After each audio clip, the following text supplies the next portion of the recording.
Hello and welcome to another episode of Sharing Wisdom. I'm your host, Angie Wisdom, and today I've got a fun guest, a special guest. He's a friend of mine, a client of mine. Levi Gurno is here. He is a culture architect, and you guys are in for a phenomenal show because we're going to talk about why having a winning culture is so important to your business and your success. So Levi, welcome.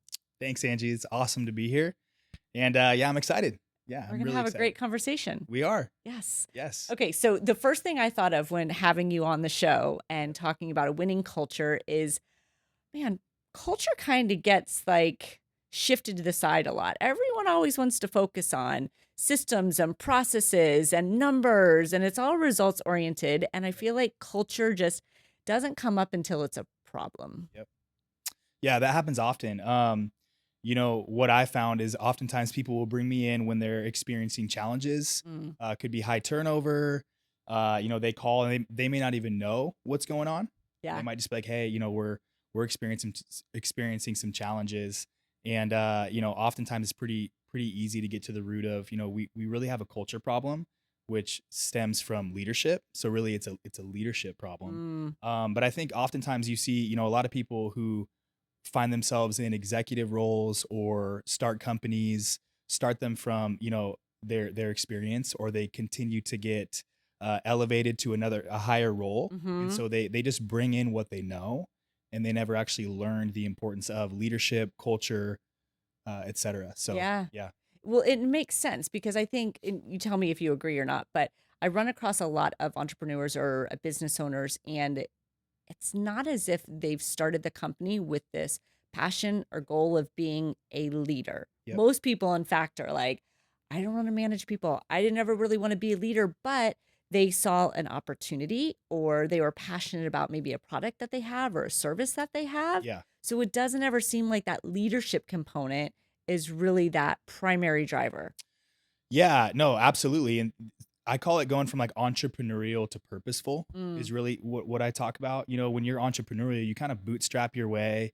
You have a skill or a talent, and you're excited and you get really excited. Then all of a sudden you build, you scale, you bring people in, and that gets you to a certain point. Then all of a sudden you're kind of like, okay, now how do I lead people well, yeah. right? Because now you've surrounded yourself with a handful of people or a lot of people, different personalities, different skill sets. Now you're playing at a totally different level. Now it's like, hmm how do we get results through people? Meaning, how do we lead these people extremely well?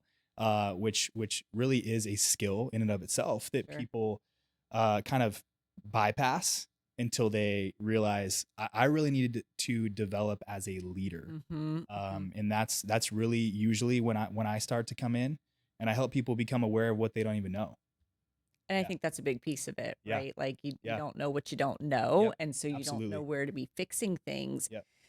But how important is leadership in the beginning? I mean, I know it's important, but it seems like you can get away Yeah. with not having great leadership Yeah. and having that culture for a period of time where it almost feels like maybe you are doing it like, oh, we've got a good culture. Everyone's happy around here. But really, Yeah. it's not really there. Yeah. Well, I think that's a big piece. A lot of people will, when I say culture, they think of like ping pong tables and happy hour Yeah. and having fun.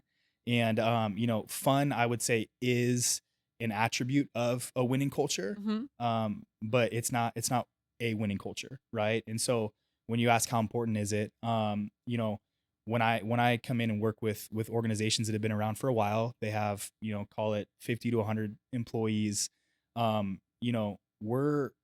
We're having some pretty high level conversations that bleed all the way down to, from top down.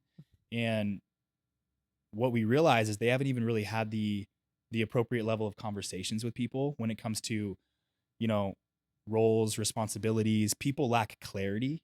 And so when the leader isn't clear from the very beginning, our people aren't clear. And when our hmm people aren't hmm clear and we continue to grow, that's when we begin to see silos, leadership gaps, people operating kind of on their own level, hmm not really sure where they're headed. And so when you ask how important is it, I would say it's very important. Yeah. So you can kind of get away with it, but Yeah. it sounds like it's so detrimental Yeah. in the long run, because you really have to go back, and to your point, being a culture architect, right, Yeah. is you're going to have to go back and you're going to have to redo a lot of things. You're going to have to fix a lot of things after. Yeah. Yeah. And I don't know if I'd use the words redo as much as redefine, Mm, rediscover, right? It's not mm-hmm. like what I come in and help them do. We're not creating anything new. I mean, it was there at some point, Sure. right? So when we talk, you know, I work with a lot of people on identifying their mission, their vision, their core values.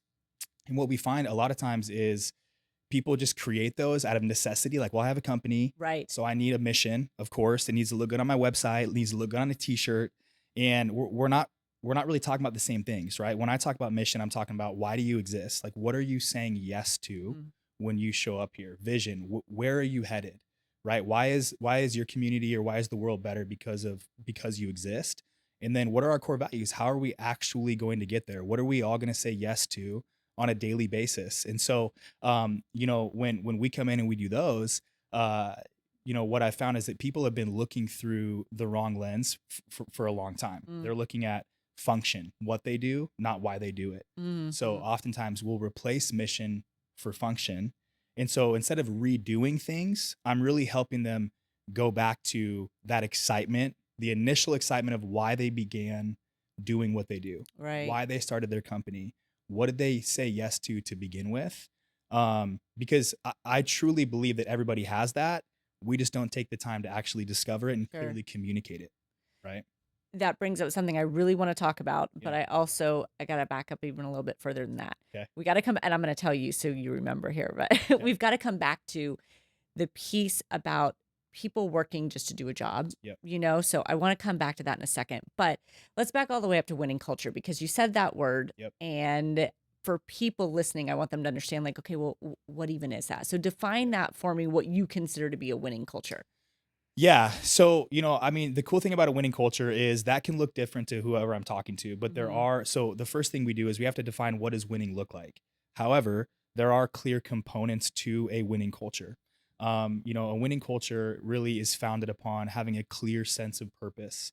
If you look at a study that was done in 2019 on the American workplace, the number one reason that 68% of employees were either disengaged or actively disengaged at work was a lack of clarity on their purpose or their mission, Mm. right? And so you may not think it's really important, but when we see what's happening in the workplace with employees and disengagement, it's because they don't even know why they exist. And so, a component of a winning culture is really understanding your why you exist, where you're headed, and how you're going to get there, Mm. right? And then really from that, it's getting clear on your standards and expectations. I call it the line of acceptability, Mm-hmm. meaning what is acceptable here and what isn't. Mm. And it's because when you don't have standards, people begin to operate with low expectations, and challenges begin to happen. I mean, we just continue to see things fall apart from there. And then really a winning culture is when you focus on your people first, Mm-hmm. performance follows, Mm-hmm. right? Profitability follows. So when you ask what a winning culture is, I would flip that and ask a leader, what does winning look like to you? Mm. Right. Yeah, that's good. Yeah. You led me right back into that question, Yeah. right? Yeah. So now I don't have to worry about Yep. remembering it. Yep. But Yep. you said something about, people understanding their why there. Yeah. And oftentimes I'll hear from clients or business owners where they'll say something like, well, they don't want to give up control. They don't want to delegate all these things because they're like, nobody will care about my business as much as I do. Yeah. And I know there is 100% some truth to that, Yep. right? It's different when it's your company, you have some skin in the game. Yep. But I believe there's a really big gap when people just show up to do their roles and Yeah. responsibilities Yes. versus Yeah. what that individual person's why, the study that you shared. Yeah. So, I think it's a big deal. So when I talk about mission, I'm not talking about just like your 7 to 8 word sentence that is on your website, Mm-hmm. that is your mission statement, although that is what I work with people on. But really it's what are you saying yes to, right? Mission should be others focused. So when someone comes into work for you, your mission should speak to that person as well, right? They should be able to see a sense of purpose in the mission of your company, which leads me right into vision, right? Like mission is about your purpose now, Vision is about the fulfillment of your purpose in the future. And so when people can actually see themselves, their vision in their life happening in and through your organization under your leadership with the opportunities that they are going to have, that's when we begin to see people who are committed and they'll take ownership of it because there's a sense of buy-in to that. Mhm. It actually means something to them. But if you look at the majority of mission statements that are out there, you'll see that they're actually more about their function and less about purpose, Mm. right? It's more about what they do than why they do it, Hmm. right? Interesting. Yep. So when you can have a sense of purpose in your mission that says, "Hey, Angie, when you come work for me at my company, here's our mission. What does that mean to you?" Right? And actually Yeah. have a conversation and hear what that means to you and why that's important and what it does for you. That's when you get people bought into the mission and you begin to bridge that gap. What does it mean for them? And Yeah. that just creates one, more retention, Yep. obviously, right? And Big more time. fulfillment. But that's where you really get the people that work for your Yep. company where they would go to bat for you, right? Yep. Like they are not having to clock out right at 5 o'clock. Yep. Like they're willing to go the extra mile. They believe so much in what your company is Yeah. doing that they're part of it. Yep. And that I don't think enough leaders hire for that. Yep. Yeah. I mean, most leaders don't hire for that, and I don't think it's this conscious awareness, right? I Mm-hmm. think it's more of Sure. a subconscious thing. Um, but we usually will hire because of need. So there's Mm-hmm. a position, so let's fill it. And the process in which we go identify talent, it's usually a fairly low barrier of entry. And now maybe not on their resume, right? Hey, their resume needs to look like this. They need to have this much experience, but culturally, oftentimes we don't hire to culture. Mm, And when you don't hire to culture, it becomes hard to protect your culture. So when you don't know why you exist, where you're headed, what are the components for us in a winning culture, then it becomes really hard to hire to that, right? Which means it's harder to protect it. yeah. And we begin to see companies just kind of fall apart over time. Mm-hmm. And it's gradual and then it's instant, right? They don't realize it until now we're having high turnover, disengagement. We've created silos. We have Mm-hmm. drama. Mm-hmm. That those are some kind of red Those are red flags. flags, yeah. Yeah, things that you'd want to look for and say, man, Right. how is our engagement? How are our results? Are Mm-hmm. people showing up when they said they were going to show up? Are they being accountable to what they said they would be accountable to? Mm-hmm. Um, yeah, So let's play with that culture word for a minute because yeah, you said something important in the sense of like, well, they don't hire for culture. They look at the resume, they look at the skills, all of that, which is super yeah, important. But it's almost seems like that final step is like, are you a fit for the culture? big time. Yep, Most companies don't know what their culture is. yep, So of course they're not hiring for it, right? I totally. feel like Yep, if people really knew what it was, they would be intentional yeah, about making sure that it was connected. yep, So when you say culture, earlier you said like a lot of people go, "Oh, it's the ping pong, it's all these totally. Yeah, activities." So we talked about winning culture, but for the person who's going, "Shoot, I don't know what my culture is," yep. you know, how does one start to figure that out? If you are the CEO of a company, you've got 20 people working for you, and you're like, I don't really know what my culture is. Yeah.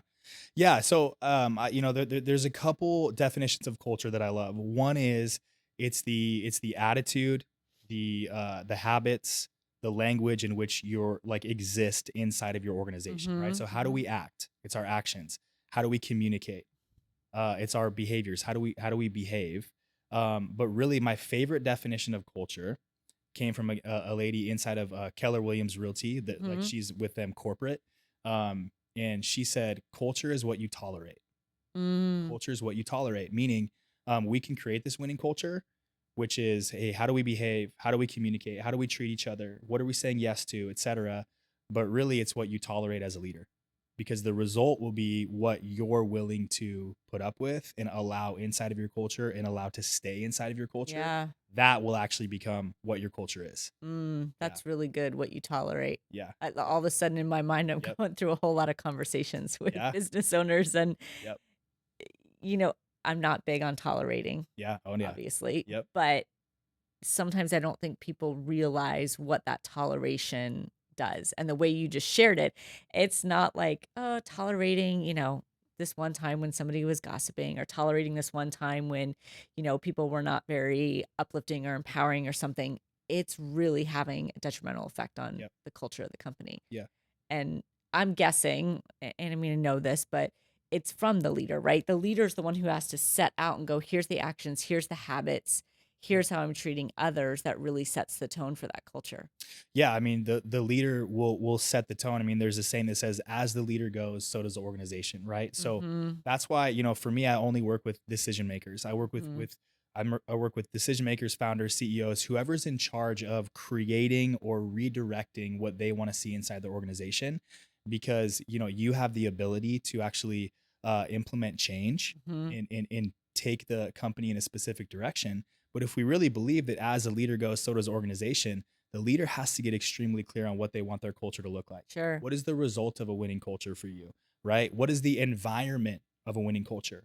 How do you communicate? What's the performance level, Mm-hmm. right? And so that's where I say, so many people want, like, hey, Levi, just tell me what a winning culture is. Well, in order to do that, I need to know, why do you exist? Why Mm-hmm. are you here? Mm-hmm. What are you trying to create? How would you know you were winning if you were? There's no quick fix. There's really no quick Yeah. fix, right? Now it doesn't have to take years. I mean, you Sure. can redirect a culture in a matter of months, and it takes some serious hard work. Yeah, we're going to talk about that in a second.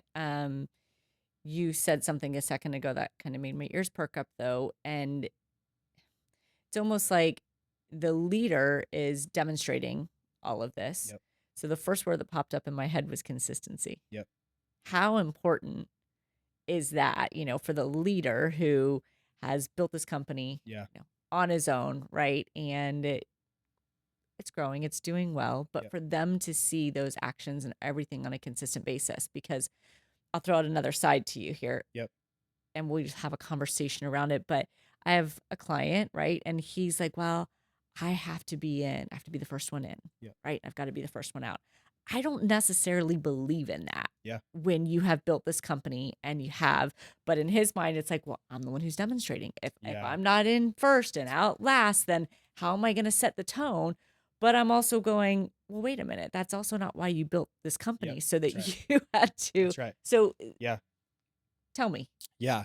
So, I think that is when, well, first off, um, I think when leaders feel that way, what they're doing is they're putting the pressure on their shoulders, right? Mm. So it's all about them Mm-hmm. in a sense. It's like, well, what does that tell me about you? Well, that if I'm not here early, no one else will be. Okay, well, that then you probably have a different problem, Mm. right? So really, what I believe it is, it's way more about communication, and it is about expectation, and it's about standards, because my team can't expect from me the same exact things I expect from them, because I'm running the company, right? I'm having different conversations. I have a different schedule. However, there are going to be a clear set of standards and expectations that we all agree to. And I think what's more important than consistency is taking ownership, right? Mm. And I wouldn't say more important. I'd say equally as important. And so the question then becomes, is what are you being consistent in? If it's just showing up early and leaving late, um, that doesn't tell me that much, Yeah. So Yeah. are you consistent in your core values? Do you take ownership? Do you celebrate wins? Mm-hmm. Do you do you operate with humility, integrity? Mm-hmm. Are you having hard conversations early and often? Right. Mm-hmm. I think that's what you model. You actually model the set of behaviors and standards that you've instilled, and you're consistent in those, Mm. and your people will follow. Mm-hmm. Yeah. Maybe it may look a little bit Yeah. different, Yeah. but And the it always will. foundation of it, yeah. Yeah. Because as your company grows, your role as a leader is going to look totally different. And Mm-hmm. if it's growing fast, it could look different every 6 months, right? Whether you're around often or are you out. I mean, Sure. there's so many different factors. However, when we say I have to be the first one in, the last one out, depending on what your company is structured like, then you're the lid of the organization. Meaning, if you're late, people are going to be late. Okay, sure.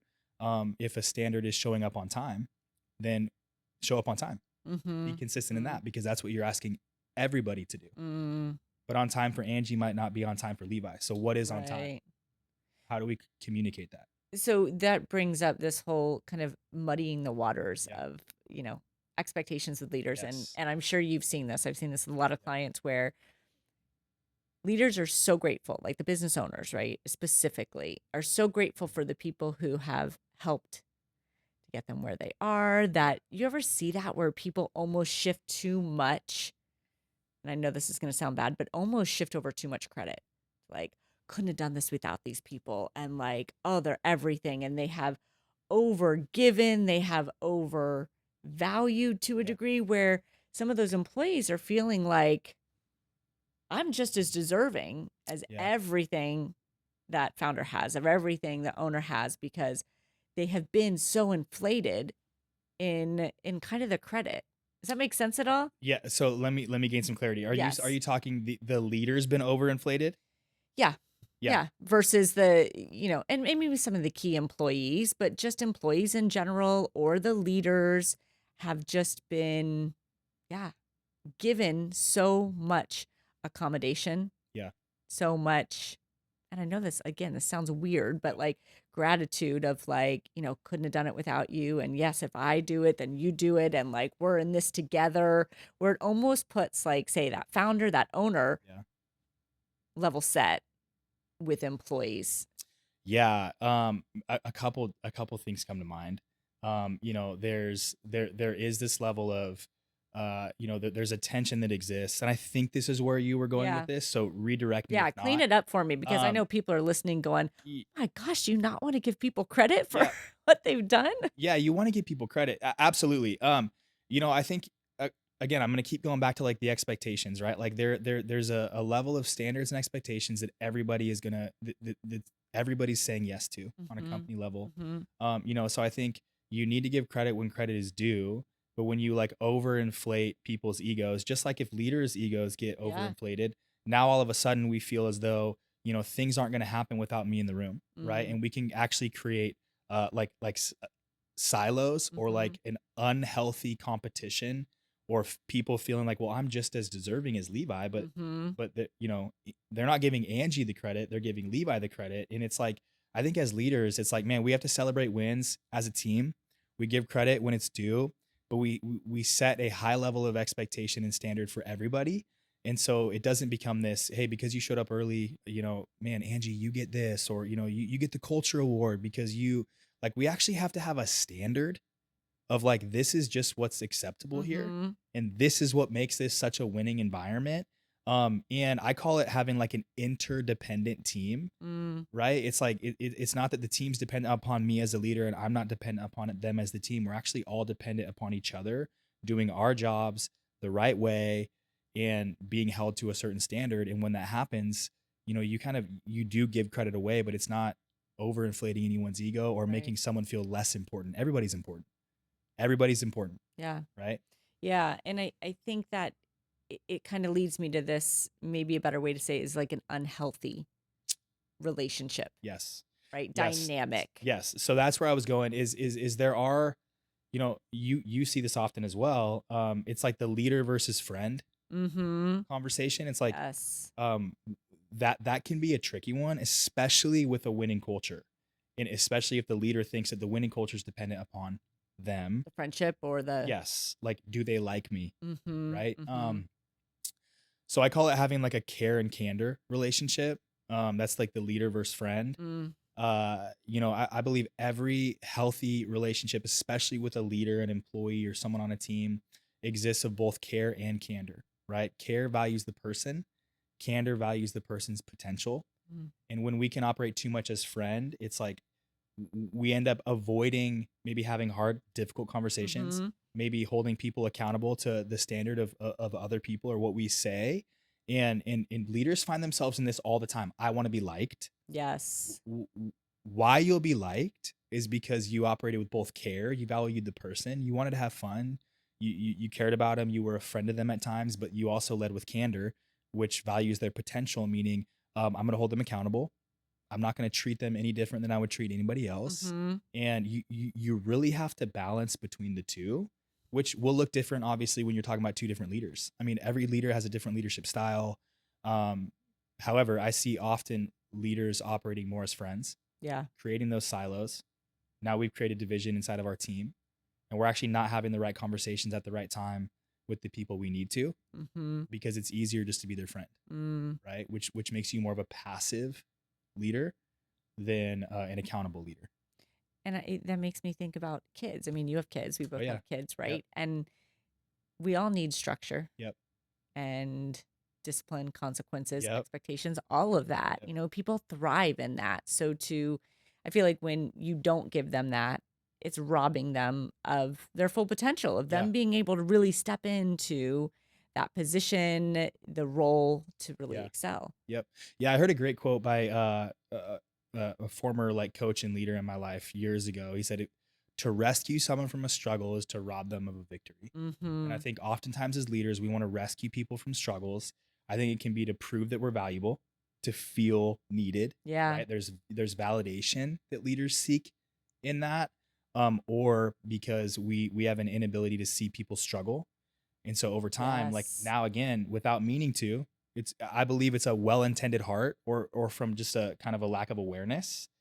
Now you've created a dependable culture or a Mhm. dependent culture, Right. meaning that the performance of the team, the level of them showing up to their standards or expectations is all dependent upon you as a leader, right? So you hear often in coaching or you see it like the leaders that lead, Mm-hmm. like that they're the primary problem solver. Uh, things only get done when they're in the room or when they're tied to things. And now someone who started a company for the ability to grow and scale and have freedom and lead through others has just bought themselves an 80-hour a week high stress Yeah. job Right. because they created a culture that was dependent upon them, Yeah. right? And we hear that all the time, Yep. right? Where, I mean, I'm sure you do as well. I don't want to manage any more people. I don't want to Yeah. be That's right. responsible for any more people Yes. because it feels like just somebody else they have to Yeah. tell what to do, Yep. follow up with, manage. And I think that's what I really want people to hear as they're listening to this episode is that probably the stories they have about leadership Yep. are not accurate. Yeah, and you and I were talking about this earlier. I think oftentimes we we say, is this a people problem Yeah. or a systems problem? And I was talking to a client of mine recently, actually, who's just pretty fed up. There's no good people out there. We can't keep good people. He was just going on and on and on. And I let him. I just let him talk. And afterwards, I responded. I just said, okay, so what does this tell me about your leadership? Mm-hmm. And instantly, he said, well, I haven't been holding him accountable. I've just filled positions with bodies and I haven't had the right conversations when I needed to. I've let things slide and it just kept going on and on and on. He doesn't have a people problem or a systems problem. He has a leadership problem. Yeah. And that's what can tend to happen when we see people like, I don't want to lead people anymore. Well, if we're being honest, we should probably look back and say, what would this current culture or this challenge that I'm having with leading people tell me about my leadership? Mm-hmm. And I think that exposes a lot of areas of opportunity Mm-hmm. to grow. But it's also, it takes some humility to step back and Sure. actually ask that question. But it's Yeah. also interesting when you say it like that. Look, you can say you're a leader of, a team of 25 people or Yep. something. If you look at it from that perspective, well, here's your work. You can either do the work on one person, Yep. yourself, which automatically starts to change everything, Yep. or you're stuck in the position of trying to change 25 people. Yep. And you and I both know, Yeah. right? You can't change people. Yeah. But it's fascinating. I was having a conversation with one of my clients the other day, and he's a high level leader, and things are kind of off in the company. It's not his company, but he's a leader. And he's like, well, gosh, how do I change their morale? How Mm. do I give them hope? Mm. And, was kind of pouring in from that perspective. And I said, what do you have hope in? Yeah. What's your morale like? He's like, oh, not very good. And I'm Yep. like, this, and it was like this light bulb moment. And we kept talking. He's like, wait, I'm still on this light bulb moment. Like, I have to change Yeah. the hope that I see. I have to change my own morale Yep. in order for any of it to be possible for somebody else. But I think a lot of leaders would look to go, how do I fake that? Or like, okay, well, what do I say? And just totally bypass Yeah. themselves. Yeah. Yeah. We go into function Yeah. instantly. How do I fix this? Mm, Right. This has got to be a people problem. We rarely ever say, okay, look back at us and say, okay, what am I contributing to this? How am I contributing yeah. to this culture? Right. And so, I mean, we see that all, it's a reframe, right? So instead Mm, of pointing, I heard someone say, less fingers, more thumbs. mm, Less I like trying to that. figure out where we're going, Yeah. point back at us and say, what does this tell me about me? Right. Because I think the result of becoming a more effective or developed leader is a healthier culture. Sure. But oftentimes we want the culture without looking like, how do I need to be developed? Right. Mm-hmm. That's really how I started focusing more on leadership coaching, where I started more on the like just purely business coaching, is I'm working with these leaders and business owners on building a business that all of a sudden they built that they didn't know how to lead. Mm. And so it was like, okay, we have a different opportunity here. It's actually developing you as a leader and Mm-hmm. understanding like the culture that you're trying to create. What are you inviting people into, and what's the result of it? And so, I think when we're willing to look back and say, what does this tell me about my leadership? And actually hit those, questions head on. Um, that's when you really begin to see things shift. Yeah. Yep. And it's easier. Yeah. I mean, Yeah. there's only a few things we can control, That's right? right. Like Yeah. That's our right. own thoughts, our feelings, and our actions. Yep. So all of a sudden, when you're turning it back on you, it's like that's a controllable. Yep. You can control every single one of those. But when you're looking at how do I control that in other people, Yep. God, I mean, just saying it makes me sigh because it's like that's exhausting. Yeah. That's a losing battle right Yeah. there. Yeah. Yeah. And I mean, I go back to even a call that you and I had, right? I Mm-hmm.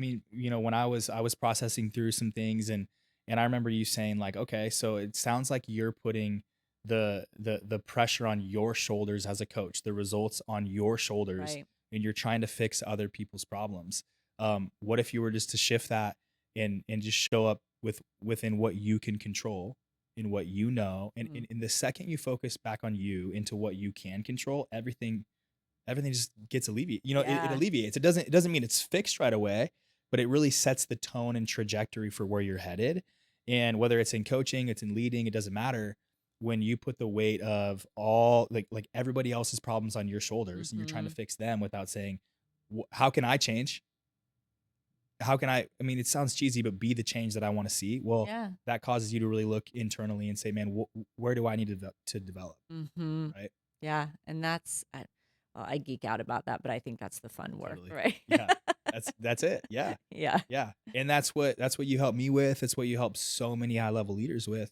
And I think it's because it's so important. Yeah. We set the tone. As leaders, we do set the tone. We create opportunity for people to then take the culture and take the vision that we've created and continue to grow and expand on that. Mm-hmm. But we have to protect it. Mm-hmm. Yeah. Absolutely. So we've talked about some of the mission and the vision. Yeah. Values to me is really, really important. I mean, I do that so much from a personal perspective with my Yeah. clients. And so when they look at hiring people, I'm always like, well, what are the values of your Yeah. company? Yep. And what are the values of these people? So talk to me a little bit about that because I think most people are familiar with the mission vision to some degree, Yep. Yep. but don't always extract like, well, how many values should I have and what should those be based on? Yeah. And how do I make sure people align with them Yep. when bringing somebody on? Yeah, I mean that's a good question. If you don't focus on the core values, then what happens is you build a team where everyone's bringing their own sets of beliefs and values in, Mm-hmm. and then you start to see a whole bunch of different values happening. So the core values are really like what kind of bridges the gap between mission and vision, right? So this is why we exist. This is where we're headed. This is how we're going to get there, right? So what are the core values, the core beliefs, the core attitudes that we're all going to agree to here? So when I work with leaders, we always make this part of their hiring process, right? It's like you need to give people the opportunity to say yes to these. If they know what your core values are as an organization, the Mm-hmm. things that you really expect, um, they get the opportunity to say, "Hey, I align with this," right? Yeah. Um, and and so yeah, I mean it's really important because, and what I would say this, when you're creating them, they can't just be out of thin air, right? Like Right. you Right. can't just go look. So many people are like, well, give us a list. That's what they say. Give me a list. How do I create my core values? Mm-hmm. And then I always do really what you talk about a lot. Well, what are yours? Yeah. Right? Because if there's a handful of people in the room that are decision makers, really working to create the values of an organization, it's probably their core values that are really setting the tone. Mm-hmm. And so it's bringing people together and saying, man, what do we value? What are our non-negotiables, which you talk about often? Right. And so getting that right is crucial, because if you don't, people are going to bring their own non-negotiables in, and they'll either align or they won't. Mm-hmm. Right. And then we Yeah. have to see what comes with that. Now, do you find that I've always looked at it from a standpoint of like your values are external facing, but also internal. Like your clients can expect Yeah. a certain type of value from you, Yep. and your internal team should be expected Yeah. to deliver those values. Yeah. Yeah. Good question. So I actually believe that mission, vision, and values are more internal and should be seen, felt, and experienced external, if that makes sense. So Yeah, when I work with absolutely. a company, or for instance, one of the businesses that I own, you could go and read our reviews and probably get pretty close in just guessing what our mission is, Mm-hmm. what our values are, because it's the feedback that we're getting. Mm. Now, they're important external too, Mm-hmm. so people know if they align with you, but I think they're more internal, right? Mm. It's like, what are we saying yes to? We're the ones who are actually delivering this externally. It starts here. And so I think they're more for you Mm-hmm. Mm-hmm. inside the organization, and then they're more felt and experienced Sure. externally, Yeah. right? Absolutely. Yeah. And I think that we're on the same page there, right? Yeah. Because the people that want to feel those Yeah. values, right, Yeah. they're working with you Yeah. versus you can always take the easy example of somebody who's a deep discount broker Yeah. or financial advisor Yep. versus somebody who has that high level service, Yep. that concierge, right? Like what do you value Yep. and what do you provide? Yeah. It's kind of match your client up there. Yeah, totally. Yeah, I always say, I'll have people say, and I don't tell them what should be their values, right? But Mm-hmm. I'll kind of coach them through it, and I'll kind of put them to the test a little bit, and they'll be like, "Well, we value honesty," and I'm like, "Great, okay. So what is maybe a value that is before honesty? Like, if Mm-hmm. you're honest, then what do you value? So maybe it's integrity, maybe it's Mm-hmm. it's whatever. But oftentimes, people will say, honesty is our value. And I said, okay, or could you just have your clients tell you that you were really honest, Mm-hmm. right? Does it need to be a value, or is that a result of a different value, which is like, hey, we Mm. operate with integrity. Well, people who operate with integrity likely are honest, Sure. right? Sure. But the client can say, man, they were so honest. They were upfront. We want our values to really dictate our behaviors, and our behaviors to tell the world something. Mm-hmm. What does it tell Mm-hmm. the world? What So does it you tell could the have world that you value? a value of transparency, Yeah, right? that's right. And that's going That's right. to create this Yep. kind of feeling of being honest That's right. for people. Yeah. Yeah. Yeah. Yeah. Because oftentimes people will be like, well, I need to come up with my core values. So they just have like one word Mm, and it says nothing else. I'm like, oh, okay. So what does that even mean to you? right. Right. Right. Well, and the ones that it's like everyone has all the same Yeah. ones, and it's like, no, Totally. this doesn't differentiate you at Yeah. all. Like, Yeah. what do you really What does it want? mean here? Right. That's right. Yep. Yeah. So we get really clear. It's not just a core value. It's a like a value statement Mm-hmm. that is really important. And a lot of people breeze past it because they think, oh, it's just minute details. Mm-hmm. They breeze past it. It's not a big deal until it is. Yeah. Right now we have a values problem because we didn't clearly define what these were and hire to that. Right. And now we're seeing the result of that. Yes. Now we're seeing what happens. And Yeah. it's hard when you may have somebody that you like. Yep. You may have somebody that is skilled. Yep. I just had a client the other day and she's like, I really like her. I mean, she's so good at this, Yeah. but she wasn't executing in her role, but she had a hard time kind of cutting ties with her, Yeah. but she wasn't value aligned, Yeah. but she brought her on and yes, she's a great person and all that. But if your Yep. values aren't aligned, That's right. it definitely creates a little bit of a wave in the culture. Yeah. I mean, well, it'll absolutely affect the culture, but even, where my mind went when you told me that was when you don't have values, Mm-hmm. it is way harder to part ways with someone who you just know is not a fit because there's nothing to point back to. Right. Right. Yes. So Yes, I yes, always yes. say, like, man, this becomes like the third person in the room, Yeah. right? Which is we're actually unwilling to compromise on these things. Yep. And it actually makes having hard conversations significantly easier Mm-hmm. because this is what we've all agreed to. Right. This is Right. what we all said yes to. Yes. This isn't new.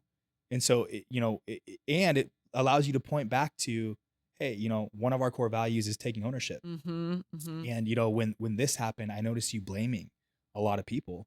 Talk to me about that, right? Because right now that's out of alignment Mm-hmm. versus like, hey, I heard you talking about so-and-so. It's so much easier to have something that we point back to that we all agreed to. We all said yes to. Everybody was on the same page. That's right. Yeah. Hey, they knew what they said yes to. Right. Right. And Yeah. so, when leaders have to have hard conversations, that's the yoke of leadership. It's like, you got to have conversations that you do not want to have because you Mhm. care for someone, you like someone. The hardest part is when they are a culture fit and yet they're still not performing, Mhm. or they're showing up, outside of what is needed, Mhm. right? Or Mhm. their role just might not be needed anymore. I mean, that happens too. Sure. But we have to have hard conversations. When you have this clearly defined, it becomes way easier to have that conversation. I want to challenge you on that for a second because Please. the mindset always comes up for Yes. me. Yes. Yes. I always kind of like when people call it a hard conversation. Yeah. Like, is it though? Like, Yeah. do we have to frame it up as a hard conversation? Because that automatically puts resistance That's in our right. mind, Yep. if it's like, this is a hard conversation. So, Yeah. how do you feel about that? Like, I mean, because Yeah. even what you're sharing, right? That there's so much value in having those Yeah. conversations. Yeah. So can we look at them in a different light Yeah. so that maybe Yeah. they aren't hard? They're conversations of opportunity. They're Yeah. conversations of growth.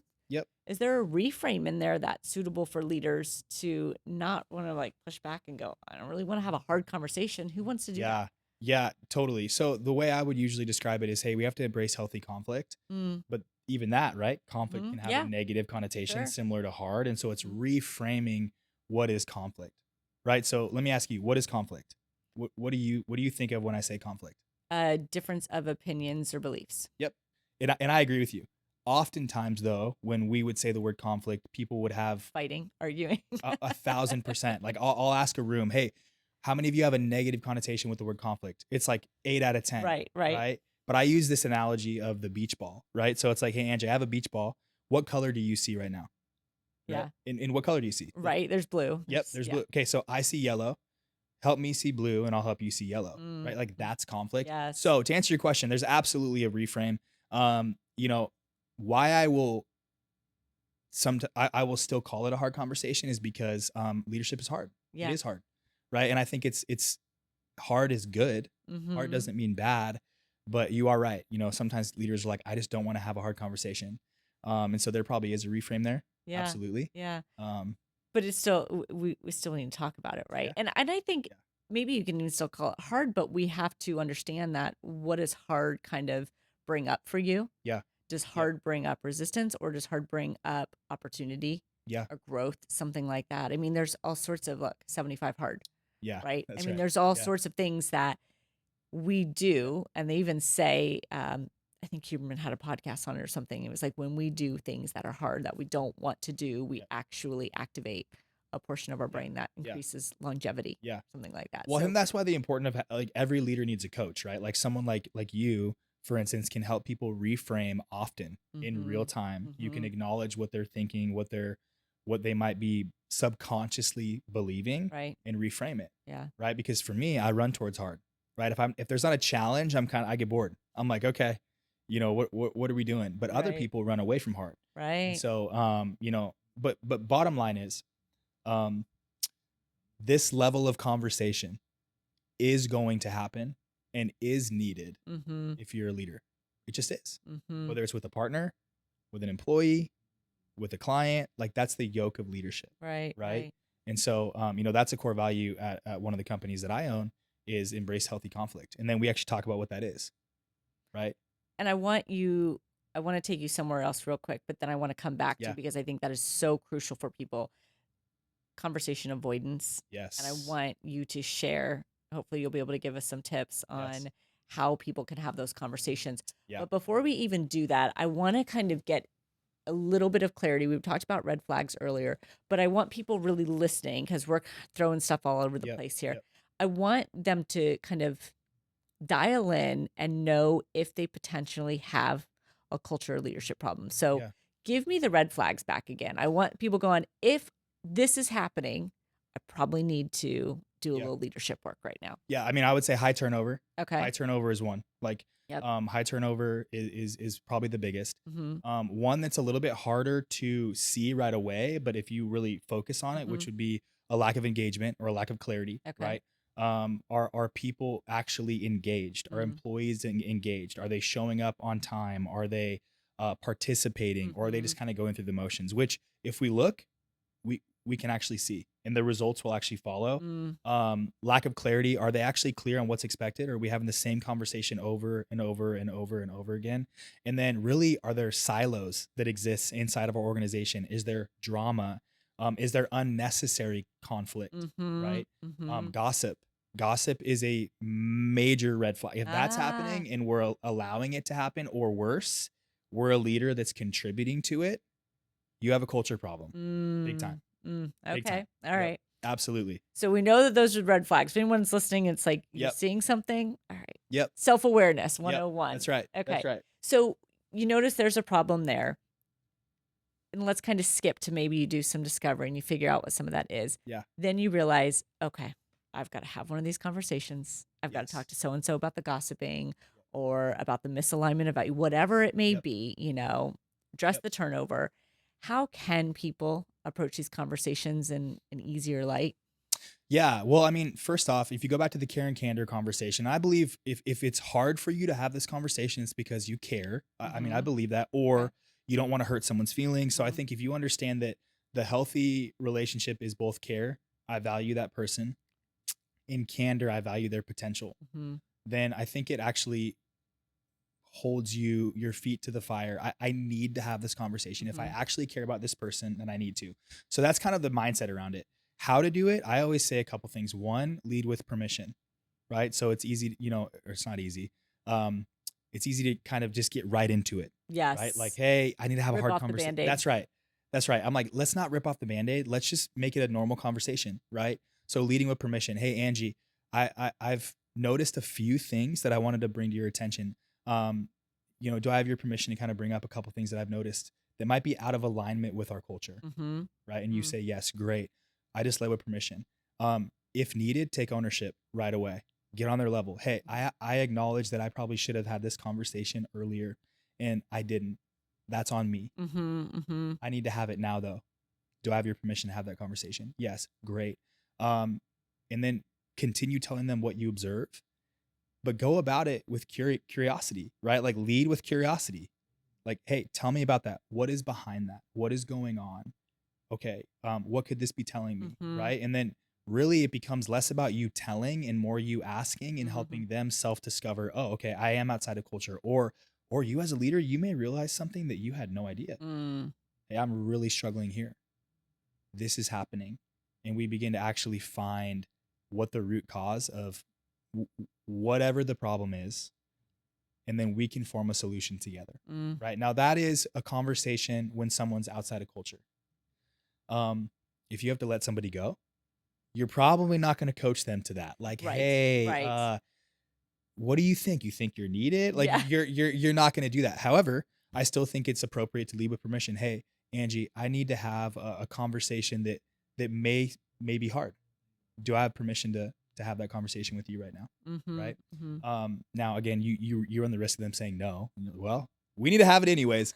But when you lead with permission, you're inviting somebody in, Yeah. right? And then when you get on their level by either taking ownership or acknowledge them in that, you kind of dismantle people, if that makes Mm-hmm. sense. You break Mm-hmm. down the wall that exists, Mm-hmm. and then you're on their level, and you just have that conversation. And so I think if you can learn to take ownership, lead with permission, and always ask questions, come from Mm-hmm. Mm-hmm. curiosity, and at the end of the day, you have to form a solution that is best for the company. Mm-hmm. um yeah. So, question for you about that. I'm a big believer when people have kind of a friendship, Mm-hmm. and it happens, right? Whether your friend works for the company Yeah. and you've been in a promoted position or you even hired a friend, whatever it may Yeah. be, of kind of designating what role you're in at that moment. Yep.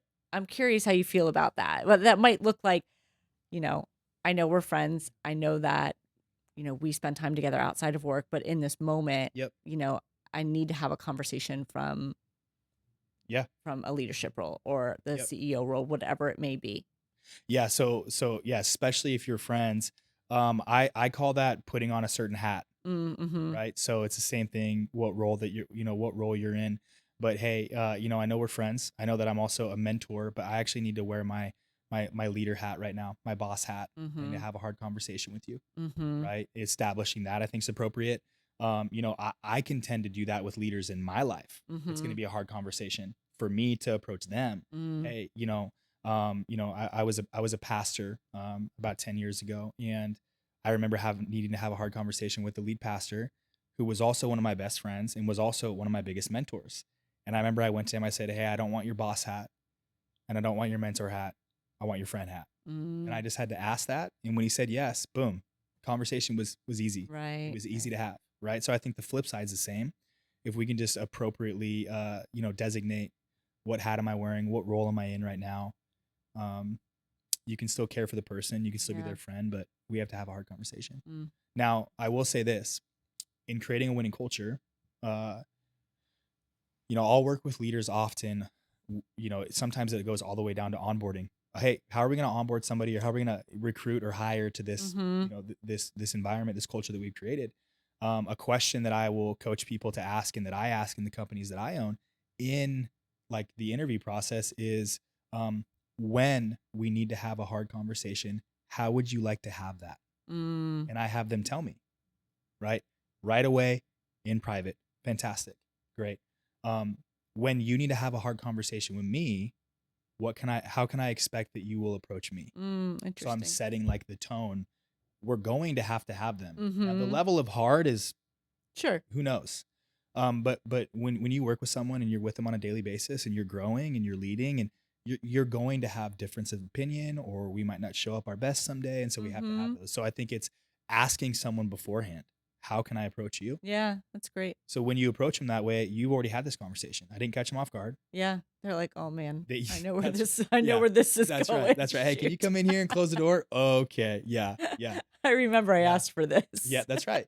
But I mean, But it's it's expectation. expectation. It That's it. is. Yep. And I think when you do that, you're kind of you're what's the right word? You're kind of bringing down the intensity and the Absolutely. escalation of Yeah. things of like, look, this is part of it. Yeah. Growth isn't always easy. Growth is hard. Growth is uncomfortable. And so we're going to have these conversations Yep. sometimes. Yep. So it's downplaying it a little bit and to expect it. Yeah.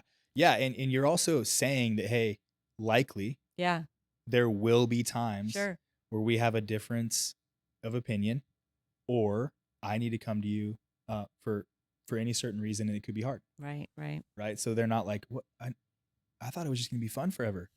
You're gonna have a hard conversation with me, right? It's like, hey, Yeah, at some point we will. How would you like to have that? right, right. Right. Such good stuff. Yes. We could do this all day long. And Yes. I'm sitting here going, man, there's so many more things I wanted to talk to you about. Mm-hmm. And as I'm kind of thinking about us wrapping up, and I'm like, gosh, what do I really want the people to leave this conversation with? We've talked about those red flags. Yeah. We've talked about, the importance of a winning culture and what some of that entails.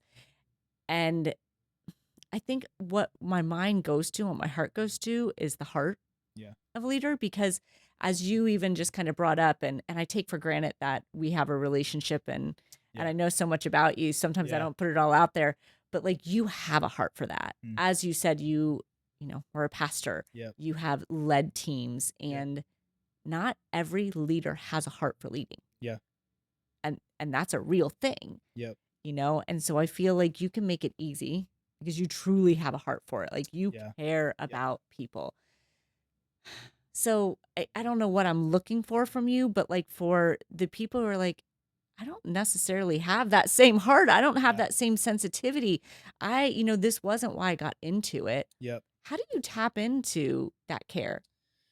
Yeah, that's a great question. I think of people who are more people oriented, some are more task oriented or Mm-hmm. results oriented, and that is not something that I'm trying to make this task or results oriented person a people oriented person. However, there is a level that if you are a leader, um, and you're leading people, you have to care for the people. Yeah.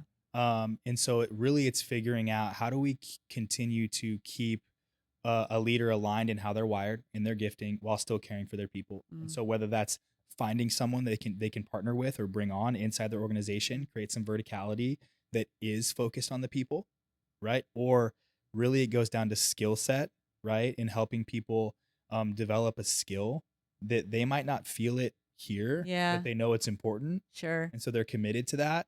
But really, Angie, what it comes down to is this: we can sometimes think that, hey, when I start my company or, I'm a leader. People are here to help me get what I want. The reality is the right way to look at it is I'm here to help them get what they want. And if I help them get what they want, then I'll never have to worry about what I have. Right. And so ultimately, like in pursuit of our vision, unless we can just operate solo forever, which is awesome, we're going to be leading people in some capacity, right? Whether you own a company or you have kids, or if any one person is coming to you for advice, you're a leader. And so it's really helping people to develop those soft skills of making people feel valued, making people feel seen. And I work, a lot of my clients actually don't naturally have a heart for people, and it sounds bad, but you just call it what it is. They just don't. So it's developing a skill set around it, right? Because there is a level of care. And I found that when they understand the importance of it and they have the skill set to do it, man, it makes their job a lot easier. But everything comes down to the heart of a leader. And I believe who you are is how you lead.